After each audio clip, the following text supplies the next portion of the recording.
ये मैं आप लोगों को करवा रहा था। अब हम लोगों ने करना है मॉलिक्यूलर मास और फॉर्मूलर मास, दोनों सेम चीज़ें होती हैं। सिर्फ फर्क ये है कि जब आप किसी मॉलिक्यूल का मास निकालेंगे तो वो मॉलिक्यूलर मास कहलाएगा, और जब किसी आयनिक कंपाउंड के फार्मूला यूनिट का मास निकालेंगे तो वो क्या कहलाएगा, फार्मूला मास कहलाएगा। मॉलिक्यूल क्या होता है, मैं यहाँ पर आप लोगों को थोड़ी सी पुरानी बातें करने लगा हूँ ताकि सब हम साथ आ जाएं। मॉलिक्यूल ये होता है कि पहली बात तो ये कि एलिमेंट्स होते हैं मुख्तलिफ, ठीक है। एलिमेंट्स क्या होते हैं कि कोई भी सब्सटेंस होता है वो उसका जो स्मॉलेस्ट पार्टिकल होता है या इंडिविजिबल यूनिट होता है उसको क्या कहा जाता है, एलिमेंट कहा जाता है। अब आपके पास 100 से ज़्यादा एलिमेंट्स हैं जिनको हम जानते हैं, जिनमें हाइड्रोजन, कार्बन, फ्लोरीन, क्लोरीन वगैरह वगैरह, सोडियम, पोटाशियम, इस तरह के एलिमेंट्स आ जाते हैं, तो उनको हम एलिमेंट्स कहते हैं। अब हर एलिमेंट का जो स्मॉलेस्ट यूनिट होता है उसको क्या कहा जाता है, पुराने बच्चे बताने की कोशिश करें, आप भी बता सकती हैं। हर एलिमेंट का जो स्मॉलेस्ट यूनिट होता है जिससे उसको हम क्या कहते हैं, उसको हम एटम कहते हैं। सही है। अच्छा, अब एटम का स्ट्रक्चर किस तरह का होता है कि एटम के सेंटर में न्यूक्लियस होता है और उसके इर्द गिर्द ऑर्बिट्स के अंदर क्या घूम रहा होता है, ऑर्बिट्स के अंदर इलेक्ट्रॉन्स घूम रहे होते हैं। सही है। अब एटम के अंदर मैंने बताया सेंटर में न्यूक्लियस है, न्यूक्लियस के अंदर न्यूट्रॉन्स और प्रोटॉन्स मौजूद होते हैं जिनको हम एन और पी से डिनोट कर सकते हैं। सही है। और बाहर क्या घूम रहे हैं, इलेक्ट्रॉन्स घूम रहे हैं। अब आप जब पीरियोडिक टेबल देखते हैं ना, उसके अंदर मुख्तलिफ एलिमेंट्स हैं और उनके बारे में इंफॉर्मेशन है। अब उसके अंदर क्या इंफॉर्मेशन है, जैसे फॉर एग्जांपल आपका एक एलिमेंट का नाम लिख रहा हूं मैं यहाँ पर, हाइड्रोजन।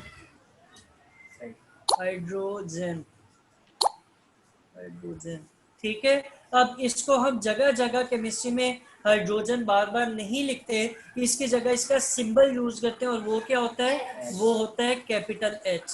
ठीक है। फिर इसका एक और चीज होती है जिसको हम कहते हैं एटॉमिक नंबर। एटॉमिक नंबर क्या चीज होती है कि ये जैसे हाइड्रोजन है, इसका जो स्मॉलेस्ट यूनिट है वो क्या था, वो एटम था, यही था ना। अब एटम के अंदर मैंने अभी बताया आपको कि न्यूट्रॉन्स, प्रोटॉन्स और इलेक्ट्रॉन्स होते हैं। ये बात आप लोग पल्ले बांध लें, आप लोगों को बहुत ज्यादा दफा बता चुका कि प्रोटॉन और इलेक्ट्रॉन एक एटम के अंदर एक जितने होते हैं। यानी अगर 5 इलेक्ट्रॉन है तो प्रोटॉन भी कितने होंगे, 5 होंगे। तो जो हाइड्रोजन के साथ आपका पीरियोडिक टेबल में एटॉमिक नंबर दिया होता है, बेसिकली वो नंबर ऑफ इलेक्ट्रॉन्स या नंबर ऑफ प्रोटॉन्स ही होते हैं। सही है। ठीक है। फिर एटॉमिक मास क्या चीज होती है, एटॉमिक मास उस एटम का वजन है या उसका मास है, और उसको हम क्या कहते हैं कि वो उसके न्यूक्लियस का मास है। अब हम आते हैं वापस एटम के स्ट्रक्चर के, उसके सेंटर में क्या था, न्यूक्लियस था। न्यूक्लियस के अंदर न्यूट्रॉन्स और प्रोटॉन्स होते थे, और इर्द गिर्द कौन घूमता था, इर्द गिर्द इसके इलेक्ट्रॉन घूमता था। तो ये जो सेंटर में रेड कलर का न्यूक्लियस बनाया है, इसके मास को एटॉमिक मास कहा जाता है। ठीक है। और वो क्या चीज होती है, अभी मैंने आपको बताया था कि जितने इलेक्ट्रॉन है उतने ही क्या होंगे, प्रोटॉन होंगे। उसमें जब आप न्यूट्रॉन को भी शामिल कर लें, प्रोटॉन में न्यूट्रॉन को शामिल कर लें, तो आपके पास एटॉमिक मास आएगा। अब फॉर एग्जांपल यहाँ पर आपके मुख्तलिफ एलिमेंट्स लिखे हुए हैं, मुख्तलिफ एटम्स हैं यहाँ पर। जैसे आपको उन्होंने देखें तो ये ऑक्सीजन दिया हुआ है, ऑक्सीजन का सिंबल होता है कैपिटल ओ। इसका जब आप एटॉमिक मास निकालते हैं तो वो क्या होता है, 16 होता है। सही है। तो जब हम मॉलिक्यूल की, अभी मैंने आपको एटम का बताया, एटम का जिनको पता है अच्छी बात है, जिनको नहीं भी पता उन्हें कुछ ना कुछ आइडिया होगा, हो गया होगा। अब हम चलते हैं मॉलिक्यूल की तरफ। ठीक है। ठीक है। अच्छा, अब मॉलिक्यूल कैसे बनेगा, बायो तो सब पढ़ते हैं ना, हुसैन के अलावा सब पढ़ते हैं ना। ऑर्गन सिस्टम या टिश्यू कैसे बनता है, जब छोटे छोटे क्या इकट्ठे होते हैं, एक ही किस्म के सेल्स इकट्ठे होते हैं तो वो क्या बनाते हैं, टिश्यूज बनाते हैं। ठीक है। और एक ऑर्गन के अंदर मुख्तलिफ टाइप ऑफ टिश्यूज होते हैं, ये भी पता है ना, आपको पूछ रहा हूँ, ये पता है। अच्छा, अब इधर आ जाते हैं। अब कोई मॉलिक्यूल है या कोई कंपाउंड है, ठीक है, कंपाउंड नाम से समझ आती है, अगर इंग्लिश आपको थोड़ी बहुत आती हो, कि इसमें मुख्तलिफ चीज़ें मिल रही होंगी। तो जो कंपाउंड होता है ना, उसका जो स्मॉलेस्ट या हम कहते हैं जैसे एलिमेंट का स्मॉलेस्ट यूनिट एटम है, तो कंपाउंड का जो स्मॉलेस्ट यूनिट है उसको मॉलिक्यूल कहा जाता है, ठीक है। और किसी भी कंपाउंड के अंदर एक से ज्यादा क्या होते हैं, एलिमेंट्स होते हैं, या हम अगर उसकी रिप्रेजेंटेशन में दें तो उसमें एक से ज्यादा टाइप ऑफ एटम्स होते हैं। एक से ज्यादा एटम मिलते हैं तो क्या बनाते हैं, मॉलिक्यूल बनाते हैं, सही है। अब इन्होंने यहाँ पर एक मॉलिक्यूल दिया हुआ है, कौन सा मॉलिक्यूल दिया हुआ है, H2O, और इसके केमिकल फार्मूले में यहाँ पे क्या लिखा हुआ है, H2 छोटा लिखा हुआ है और साथ O लिखा हुआ है, सही है। ये क्या है, ये इसका केमिकल फार्मूला है। अब इसके केमिकल फार्मूले के कंपोनेंट्स आप लोगों को मैं बताना चाह रहा हूँ, और वो कंपोनेंट्स क्या आएंगे, उनमें जो ये छोटा वाला लिखा होता है ना नंबर, ये जो पैरों में, सॉरी, ये जो पैरों में लिखा हुआ है, ये जो पैरों में लिखा हुआ है H2O में, ये वाला 2 जो है, ये होता है कि हाइड्रोजन के इस मॉलिक्यूल में कितने एटम्स हैं, ठीक है। और जो O है उसके नीचे कुछ नहीं लिखा हुआ, इसका क्या मतलब है कि ऑक्सीजन का एक एटम है, हाइड्रोजन के 2 एटम और ऑक्सीजन का एक एटम मिलता है, तो वो क्या बनाता है, वाटर का एक मॉलिक्यूल बनाता है, सही है। जैसे मेरे दो, अगर मैं पूरे इंसान की बात करूं तो दो बाजू, दो टांगे, दो आंखें और इससे मुख्तलिफ ऑर्गन्स मिलके एक नॉर्मल इंसान बनाते हैं। तो इसी तरह एक मॉलिक्यूल जो है उसके अंदर स्पेसिफिक नंबर ऑफ एटम्स होंगे किसी भी एलिमेंट के। जब ये H2 की बजाय अगर आप 3 हाइड्रोजन एटम्स डालेंगे तो वो H2O नहीं रहेगा, वो वाटर नहीं रहेगा, बल्कि वो कोई और चीज बन जाएगी, ठीक है। इसी तरह अगर आप H2O में O को बढ़ा के 1 की बजाय 2 कर दें, H2O2 कर दें, तो वो वाटर नहीं रहेगा, कोई और चीज बन जाएगी। तो इस तरह मुख्तलिफ एटम्स मिलके क्या बनाते हैं, मुख्तलिफ मॉलिक्यूल्स बनाते हैं। और अब हम जो करने लगे हैं वो हम मॉलिक्यूल का मास निकालने जा रहे हैं, ठीक है। अब ये जरा देखिएगा, ये वाली एग्जांपल गौर से, इसमें किस चीज का मास निकालना है, हाइड्रोजन का। ऐसे ही है ना, हाइड्रोजन के कितने एटम्स हैं, तो यानी मैं यहाँ पे H कह रहा हूँ, हाइड्रोजन के एटम को, उसके कितने एटम्स हैं, 2 हैं, ठीक है। और ऑक्सीजन के कितने, प्लस ऑक्सीजन भी है, ऑक्सीजन के कितने एटम्स हैं, 1, ठीक है। तो हाइड्रोजन का मास क्या होता है, 1.08 या 1, और ऑक्सीजन का मास क्या होता है, ऑक्सीजन का मास होता है 16, ठीक है। तो इस पूरे का मास क्या बनेगा, पूरे का मास बनेगा 2 टाइम्स 1.008 प्लस 1 टाइम 16।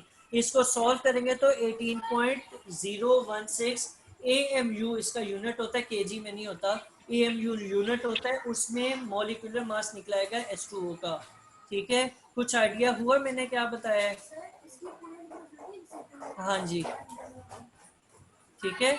ये पूरा लिखें, फिर हम इसके नीचे जो एग्जाम्पल हुई हुई है वो करते हैं। ये जरा जल्दी से नीचे एग्जाम्पल की हेडिंग देके मॉलिक्यूलर मास लिखें H2O का, H2O का, तो वो तो एग्जाम्पल ऊपर हुई थी। अब हम क्या कर रहे हैं, ये वाली एग्जाम्पल सॉल्व कर रहे हैं। इसमें जो उन्होंने मॉलिक्यूलर मास निकालना है वो किसका निकालना है, ग्लूकोज का। तो वाटर हटा के आपने यहाँ पे ग्लूकोज लिख देना है। फार्मूला इसका लिखते हैं, फार्मूला क्या है, फार्मूला है C6H12 और O6, ठीक है। अब इसमें क्या आएगा, इसमें आएगा कार्बन का मास मल्टीप्लाइड बाय 6, ठीक है, ठीक है। मुझे हाँ कुछ करो ना, दिल्ली कुआ को ना छोड़ो। अच्छा, प्लस दूसरी क्या चीज है इसमें, हाइड्रोजन, उसके कितने हैं, 12, फिर प्लस ऑक्सीजन के कितने हैं, 6, ठीक है। अब हम क्या करेंगे, अब हम इनके मासेस की वैल्यू पुट कर दें। कार्बन का मास क्या था, 12, ये बोला था ना अंकल ने 16। चलो अच्छा, अब ऑक्सीजन का 6 आ गया। अब हम इनके मासेस लिखते हैं। कार्बन का कितना था मास? 12 मल्टीप्लाइड बाय 6 प्लस हाइड्रोजन का 1 लिख लेते हैं मल्टीप्लाइड बाय 12 और एंड में प्लस ऑक्सीजन का कितना था? 16 मल्टीप्लाइड बाय 6।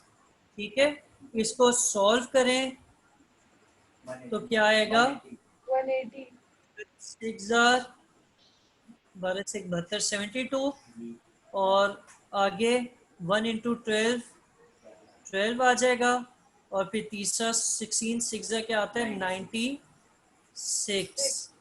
ठीक है, इन्हें प्लस करें तो आपके पास क्या आएगा? 180 180 और साथ क्या लिखेंगे? AMU। ठीक है, और इनको भी सॉल्व करते हुए ना थोड़े से फासले पे AMU लिख लीजिएगा हर स्टेप में। जब आप मास पुट कर दें तो AMU लिखना लाजमी है। सही है? ठीक है, इधर समझ आइए आपको? अच्छा, अब मैं इसको क्लियर कर रहा हूँ और हम अगली एग्जांपल जो सॉल्व हुई हुई है वहीं से देखेंगे। यहाँ आए जरा, अगले में हमने C10H8 फाइंड करना है। तो कार्बन मल्टीप्लाई बाय 12। अच्छा, मैं बता रहा था कि अगले वाले में, इस वाले में carbon multiply by 10 plus hydrogen multiplied by 8। ठीक है, ये क्या आ जाएगा? कार्बन का 12 होता है, 12 मल्टीप्लाइड बाय 10 आ जाएगा और आगे 1 मल्टीप्लाइड बाय 8। ठीक है, और ये यहाँ पर सॉल्व भी हुआ है। ये उतार लें, शाबाश। ये बुक से देखना कीजिएगा, कोशिश करें खुद करें, मसला हो तो मुझसे पूछें। मैंने आपको एटॉमिक मासेस बता दिए हैं। आ रही है। अच्छा, मैंने आप लोगों को शुरू में बताया था कि जैसे मॉलिक्यूलर मास है उसी तरीके से क्या है, फार्मूला मास है। फर्क सिर्फ छोटा सा है, और वो क्या है कि वो मॉलिक्यूलर कंपाउंड्स है और ये फार्मूला मास किसका होता है? आयोनिक कंपाउंड्स का होता है। तो यहाँ पर अब हम आयोनिक कंपाउंड्स का करने लगे हैं। यहाँ से मैंने आप लोगों को ना एक डेफिनेशन भी हाईलाइट करवानी है। ये लिखी हुई है फार्मूला यूनिट की डेफिनेशन। ये अगर आ जाए तो आपको कहीं मिलती नहीं है। Formula unit indicates the Formula unit indicates the simplest ratios between cations and anions in an ionic compound। और इसके साथ ये एग्जांपल भी हाईलाइट कर लें। ठीक है, ठीक है, तो ये फार्मूला यूनिट की डेफिनेशन हो गई। अब हम मजीद आगे चलते हैं और फार्मूला मासेस निकालते हैं। अभी फिर मैं बता रहा हूँ कि मॉलिक्यूलर मास और फार्मूला मास में कोई फर्क नहीं है, सिर्फ उसके नाम का फर्क है कि वो मॉलिक्यूल का निकाला जाता है और ये फार्मूला यूनिट का निकाला जाता है। अब इसकी ये सामने एक एग्जांपल ली हुई है। यहाँ पर आपको उन्होंने सोडियम क्लोराइड का फार्मूला मास निकालने का कहा है। ठीक है, तो सोडियम क्लोराइड का फार्मूला क्या होता है? सोडियम क्लोराइड का जो मॉलिक्यूलर फार्मूला है वो क्या होता है? NaCl। Na होता है सोडियम और Cl क्या होता है? क्लोरीन। Na का एटॉमिक मास क्या होता है एमन? सोडियम का एटॉमिक मास क्या होता है? 23। 23 शायद। शायद अभी भी चल रहा है 3 महीने से। और क्लोरीन का 35।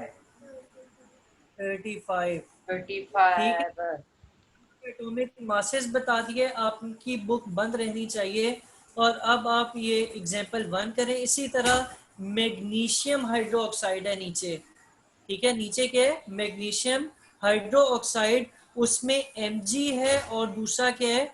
दूसरा है O और तीसरा क्या है? तीसरा है H। twice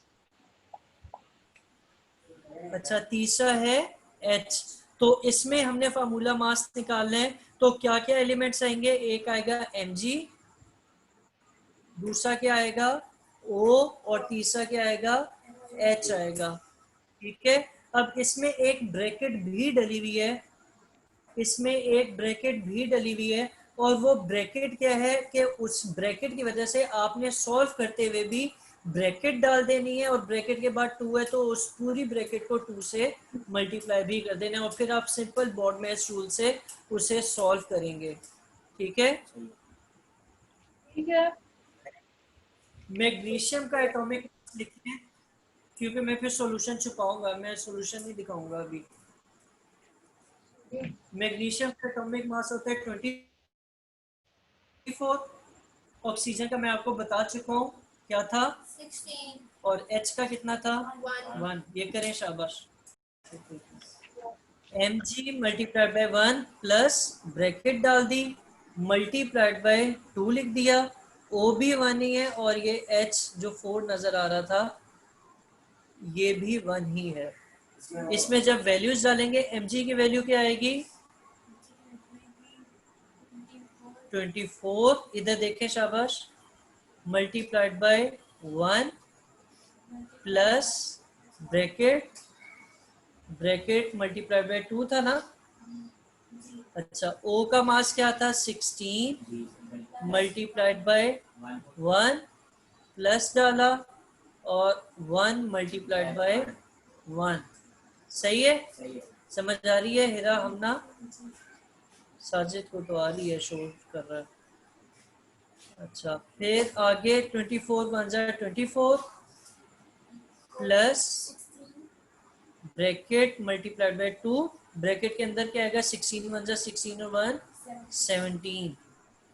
सही है, अगले स्टेप में 24 इसी तरह मल्टीप्लाई, और सॉरी एक मिनट इरेज कर,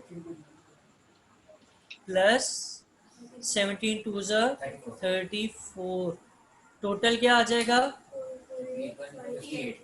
तकरीबन, क्या एग्जैक्ट वैल्यूज हैं 58 AMU। दोनों का सेम है। ठीक है, जी ठीक है। जी